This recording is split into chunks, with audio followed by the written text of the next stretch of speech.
10 ਤਰੀਕ ਦੇ ਸਾਡਾ ਵੀ ਬੋਲ ਅਪਰੂਵ ਜ਼ਿਆਦਾ ਨਾ ਇਹਨਾਂ ਨੂੰ ਜ਼ਿਆਦਾ ਲੱਗਦਾ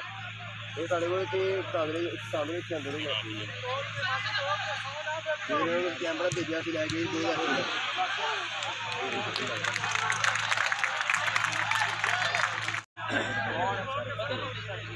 ਅਪਰੂਵ ਜ਼ਿਆਦਾ ਨਾ ਇਹਨਾਂ ਨੂੰ ਜ਼ਿਆਦਾ ਲੱਗਦਾ